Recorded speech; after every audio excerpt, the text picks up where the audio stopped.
बिस्मिल्लाहिर्रहमानिर्रहीम। अस्सलामु अलैकुम वरहमतुल्लाहि वबरकातुहू। सबसे पहले प्यारे नबी सल्लल्लाहु अलैहि वसल्लम पर दुरूद शरीफ पढ़ ले। अल्लाहुम्मा सल्ली अला मुहम्मदिन व अला आलि मुहम्मदिन कमा सल्लैता अला इब्राहीमा व अला आलि इब्राहीमा इन्नका हमीदुम मजीद। अल्लाहुम्मा बारिक अला मुहम्मदिन व अला आलि मुहम्मदिन कमा बारकता अला इब्राहीमा व अला आलि इब्राहीमा इन्नका हमीदुम मजीद। मैं हूँ आपका भाई अम्मार, और आज की कहानी मोहब्बत और कुर्बानी की एक ऐसी मिसाल है जिस पर अल्लाह ताला ने अपनी रज़ा ज़ाहिर फरमाई।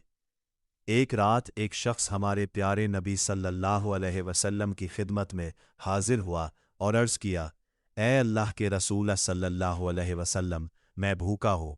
नबी करीम सल्लल्लाहु अलैहि वसल्लम ने अपने घरों में पैगाम भेजा, मगर जवाब आया, या रसूल अल्लाह, घर में पानी के सिवा कुछ नहीं। आप सल्लल्लाहु अलैहि वसल्लम ने सहाबा किराम की तरफ देखा और फरमाया, कौन है जो आज रात इस मेहमान की मेज़बानी करे?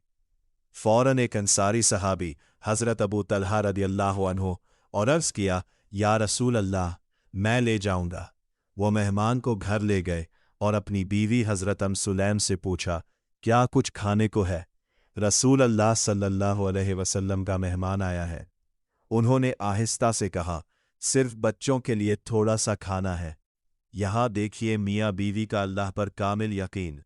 हज़रत अबू तलहा रदियल्लाहु अन्हु ने कहा, बच्चों को सुला दो और चराग दुरुस्त करने के बहाने बुझा देना, ताकि मेहमान समझे हम भी खा रहे हैं। इस रात वो खुद और उनके बच्चे भूखे रहे, मगर मेहमान को पेट भरकर खिलाया। सुबह जब हज़रत अबू तलहा रदियल्लाहु अन्हु नबी करीम सल्लल्लाहु अलैहि वसल्लम की खिदमत में हाजिर हुए तो आप सल्लल्लाहु अलैहि वसल्लम मुस्कुरा रहे थे। आप सल्लल्लाहु अलैहि वसल्लम ने फरमाया, अल्लाह ताला तुम दोनों के इस अमल से राज़ी हो गया है। और इसी पर अल्लाह ताला ने फरमाया, और वो अपनी जानों पर दूसरों को तरजीह देते हैं, चाहे वो खुद शदीद ज़रूरत में हो। सूरतुल हशर 9। सीखने की बात, असल मोहब्बत वो है जो नेकी में साथ दे। जो अल्लाह के लिए देता है, अल्लाह उसे कभी खाली नहीं छोड़ता। दुआ, या अल्लाह, हमारे दिलों में भी ऐसी सखावत और मोहब्बत पैदा फरमा और हमें दूसरों को देने की तौफीक अता फरमा।